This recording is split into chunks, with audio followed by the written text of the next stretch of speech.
नमस्कार। जे boss retail की ओर से आप सभी व्यूअर्स को हार्दिक अभिनंदन। कुशल हैं, उम्मीद करता हूं कि आप भी कुशल से होंगे। ये सीरीज जो है भारतीय पंचांगों की विकास यात्रा पर चल रही है। अब तक 8 एपिसोड हो गए हैं, ये 9वां एपिसोड है। हम लोगों ने ऋग्वेद से यात्रा शुरू की थी। ऋग्वेद, यजुर्वेद, उसके बाद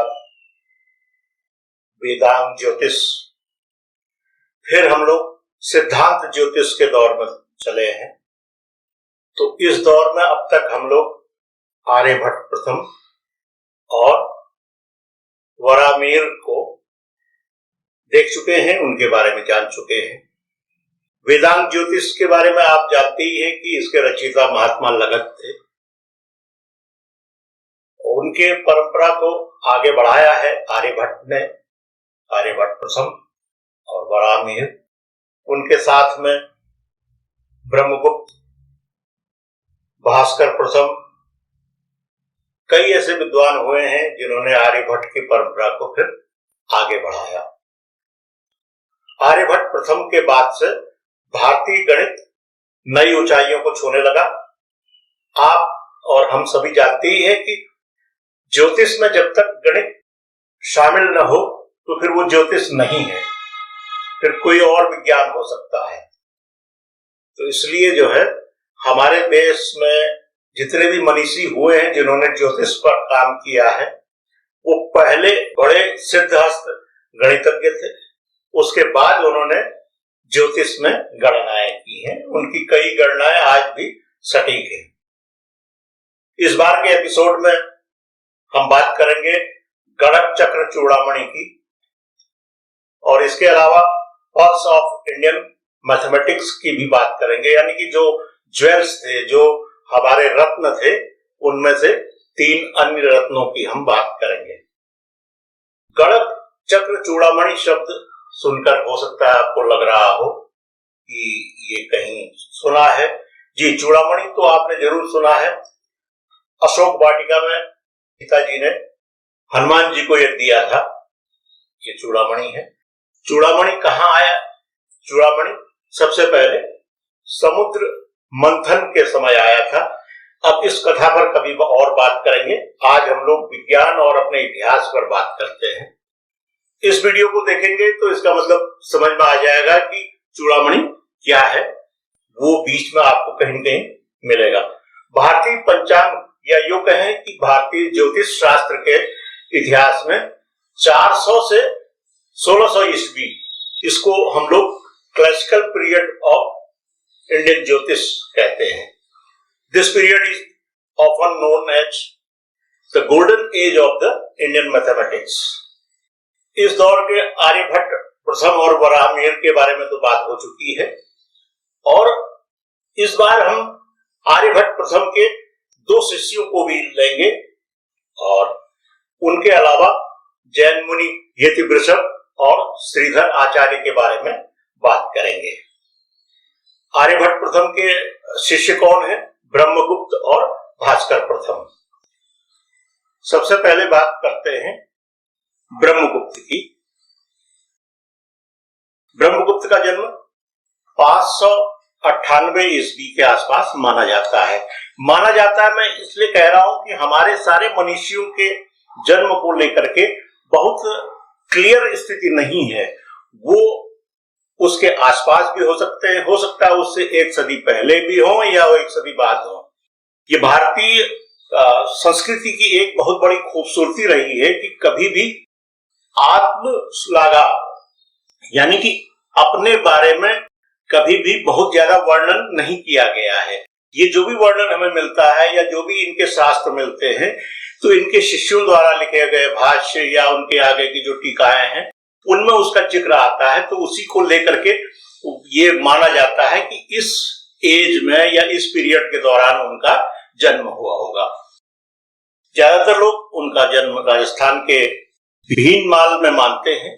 उनका अंकगणित, बीजगणित, ज्यामिति, द्विघात समीकरण के अध्ययन में उल्लेखनीय योगदान माना जाता है। ब्रह्मगुप्त को शून्य के उपयोग करने के नियम प्रतिपादित करने के लिए भी जाना जाता है। वे विश्व के पहले गणितज्ञ थे जिन्होंने सबसे पहले शून्य के नियम और उनके गुणों से दुनिया को अवगत कराया। उन्होंने पहली बार बताया कि शून्य के साथ किसी भी संख्या को जोड़ने या घटाने से उसका मान यानी कि वैल्यू उसकी वही बनी रहती है, उसमें कोई परिवर्तन नहीं होता है।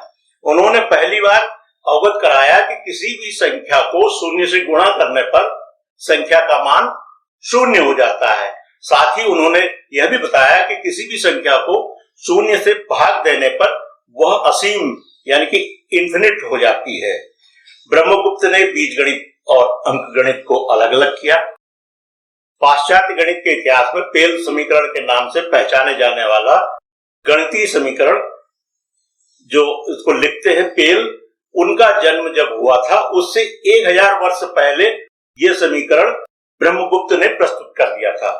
अब लेकिन श्रेय जो है पेल साहब को चला जाता है। ब्रह्मगुप्त ने चक्री चतुर्भुज का सूत्र दिया जो ब्रह्मगुप्त सूत्र के नाम से जाना जाता है। उनके इसी योगदान को देखते हुए 12वीं सदी के महान गणितज्ञ भास्कर द्वितीय, आज हम लोग भास्कर प्रथम की बात करेंगे, और जो ये भास्कर द्वितीय हैं ये 12वीं शताब्दी में हुए थे। उनको भास्कराचार्य के नाम से भी जाना जाता है। इन्हीं भास्कराचार्य ने इनकी गणित के जो सेवाएं हैं या उल्लेखनीय जो कार्य किया था उसको देखते हुए ब्रह्मगुप्त को गणक चक्र चूड़ामणि का नाम दिया। ये मैंने आपको शुरुआत में बताया था, गणक चक्र चूड़ामणि, ये वही नाम है। ब्रह्मगुप्त सम्राट हर्षवर्धन के राज ज्योतिषी भी बताए जाते हैं।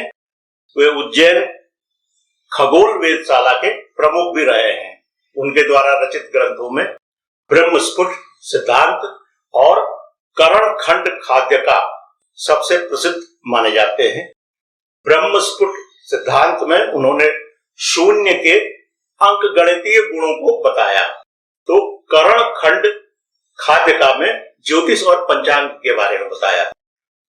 ब्रह्मगुप्त ने उस दौर में यह भी बताया कि पृथ्वी चपटी नहीं है या खोखली भी नहीं है बल्कि गोल है। उन्होंने धरती को गतिमान पिंड बताया था, यानी कि उन्होंने पृथ्वी की गति को तब समझ लिया था। अच्छा, अब जानते हैं भास्कर प्रथम के बारे में। भास्कराचार्य यानी कि भास्कर द्वितीय के बारे में मैंने अभी आपसे जिक्र किया था। ये भास्कर प्रथम है, 6वीं-7वीं शताब्दी के ये प्रमुख गणितज्ञ रहे हैं।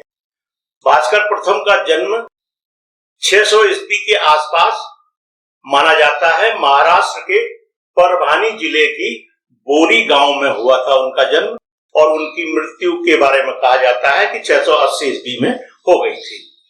उन्होंने ही सबसे पहले संख्याओं को हिंदू दाशमिक पद्धति यानी कि हिंदू डेसिमल सिस्टम में लिखना आरंभ किया था।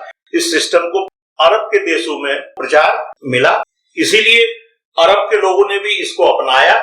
तो बाद में जब ये यूरोप की तरफ आगे बढ़ा तो उन्होंने हिंदू अरेबिक संख्यांकन यानी कि हिंदू अरेबिक नंबर सिस्टम कहना शुरू कर दिया। भास्कर प्रथम ने आर्यभट्ट की कृतियों पर टीका लिखी और उसी संदर्भ में उन्होंने ज्या यानी कि जो साइन है, साइन एक्स, ज्या या जो भी आप लगाते हैं, साइन एक्स का परिमेय मान बताने के लिए परिमेय व्यंजक दिया, यानी कि एक सूत्र दिया। यह सूत्र सहज और साइन एक्स का पर्याप्त शुद्ध मान देता है। आर्यभट्ट की रचना आर्यभट्टी पर उन्होंने 629 ईस्वी में आर्यभट्टीय भाष्य नामक एक टीका लिखी थी, जो संस्कृत गद्य में लिखी गई, क्योंकि इससे पहले सभी जो रचनाएं थी वो पद्य में हुआ करती थी, श्लोक में हुआ करती, जिन्हें सूत्र कहा जाता है। भारतीय पंचांग या भारतीय ज्योतिष के इतिहास में ये पहली पुस्तक है जो कि संस्कृत में गद्य में लिखी गई, और इसमें खगोल शास्त्र भी है, गणित भी है, दोनों इसमें शामिल हैं। खगोलविद के रूप में भास्कर प्रथम अपनी तात्कालिक गति की अवधारणा के लिए प्रसिद्ध हैं। इससे ग्रहों की गति का सही पता लगाने में मदद मिलती है। उन्होंने महाभास्करीय और लघु भास्करीय नामक 2 खगोल शास्त्री ग्रंथ भी लिखे। बाद में इनका अरबी में अनुवाद हुआ। उन्होंने अभाज्य संख्या p के लिए संबंध में एक समीकरण दिया जो भाज्य हो जाता है। ये बहुत थोड़ा सा टिपिकल लगेगा, लेकिन जो लोग गणित से संबंधित व्यक्ति हैं वो ये समझ सकते हैं। इसी तरह अभाज्य संख्या के लिए भी उन्होंने एक सूत्र दिया, जिसे अब हम लोग एक विदेशी के नाम से, विल्सन प्रमेय के नाम से जानते हैं। इसके बाद अब जानते हैं जैन मुनि यतिवृषभ के बारे में। उनका जीवन काल 6वीं शताब्दी के लगभग माना जाता है। संभवतः 500 ईस्वी से 570 के बीच में वो रहे। नागहस्तिन और मुंगसु उनके गुरु थे। यतिवृषभ ने जैन परंपराओं की व्याख्या करते हुए अनेक प्राकृत ग्रंथों का संकलन किया। उन्होंने चूर्ण सूत्र नाम के एक ग्रंथ भी लिखा। उनके दूसरे ग्रंथ त्रिलोकपन्नति में ब्रह्मांड और उसके भागों का विवरण दिया गया है। यह ग्रंथ भारतीय विज्ञान के इतिहासकारों के लिए काफी महत्व का है, क्योंकि इसमें उन्होंने जैन गणित की पुरानी कृतियों और 9वीं शताब्दी और उसके बाद का जो काम हुआ है उसके बीच में एक कड़ी के रूप में अपनी रचनाएं दी हैं। तो इतिहासकार इससे अंदाज लगाते हैं कि उनसे पहले क्या हुआ था और 8वीं 9वीं शताब्दी के बाद जैन जो मनीषी थे उन्होंने क्या किया। पुस्तक त्रिलोकपन्नति में कार्य, दूरी और समय के मापन के लिए विभिन्न इकाइयां भी दी गई है। इस ग्रंथ में अनंत के बारे में विभिन्न अवधारणाओं को प्रतिपादित किया गया है। करीब करीब इसी दौर में एक अन्य ज्योतिषाचार्य श्रीधर आचार्य के बारे में हमारी जानकारी बहुत ही कम है, यानी कि अल्प है।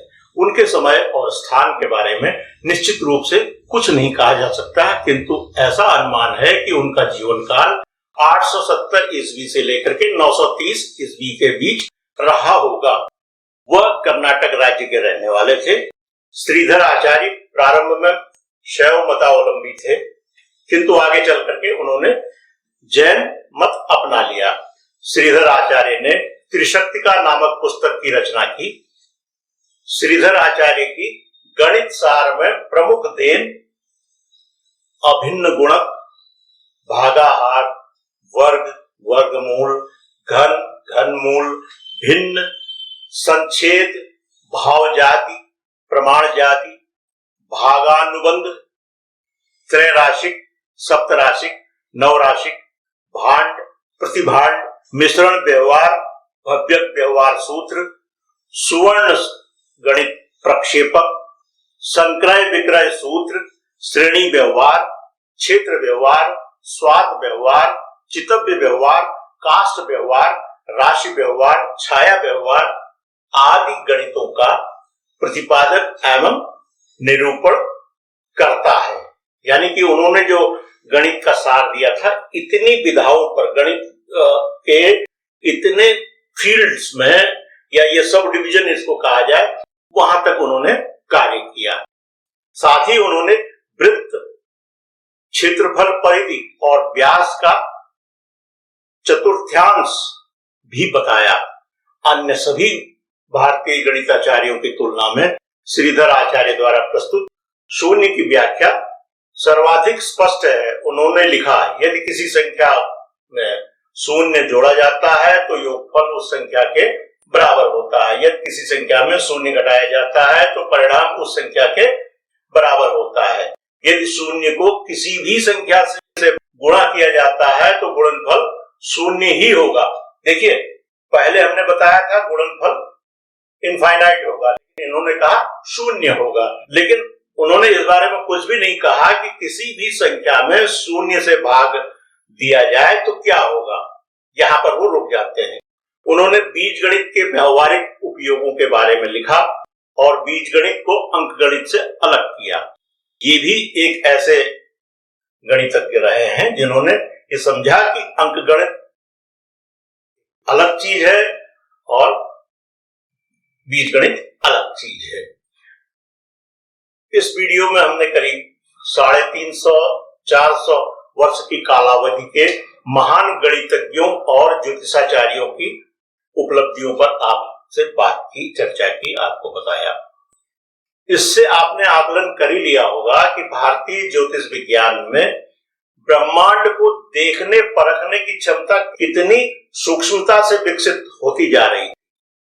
9वीं शताब्दी तक आते आते हमारे ज्योतिषियों ने, हमारे मनीषियों ने या हमारे तपस्वियों ने ब्रह्मांड को देखने की कितनी क्षमता विकसित कर ली थी, अनेक उपकरण बना लिए थे। उच्च कोटि के गणित के माध्यम से ग्रहों की गति, ग्रहों की दूरी, ग्रहों की परिधि सटीकता के साथ मापी जा रही। अगले एपिसोड में 15वीं 16वीं शताब्दी तक की हम जानकारी देंगे, यानी कि कम से कम 600 वर्ष के कालखंड का हम जानकारी देंगे। इस कालखंड में भास्कर द्वितीय, यानी जिनको हम भास्कराचार्य कहते हैं, माधव संगम संग्राम, ये दक्षिण के केरल के एक बड़े ज्योतिषाचार्य रहे हैं। ज्येष्ठ देव, नीलकंठ, सोमाया जी आदि विद्वानों के योगदान को हम जानेंगे। उसके बाद नंबर आएगा पंचांग के 5 अंगों में से बचे हुए वार, नक्षत्र, योग और करण का। इसी दौरान हम समझेंगे कि विष्टा करण को भद्रा क्यों कहा जाता है। अब आज का एपिसोड यहीं खत्म करने की इजाजत दें। अगर आपने रुचिपूर्वक इस एपिसोड को यहां तक देखा है और यह आपकी पसंद में आया है तो कृपया इसे लाइक कर दें, शेयर कर दें। हो सकता है कि यह वीडियो किसी के काम आए, किसी की परीक्षा में काम आए। साथ ही जिन व्यूअर्स ने अब तक जे बॉस रिटेल यूट्यूब चैनल को सब्सक्राइब नहीं किया है, कृपया इसे सब्सक्राइब कर लें। इन्हीं शब्दों के साथ पूरी होती है आज की बात। बहुत बहुत धन्यवाद। नमस्कार।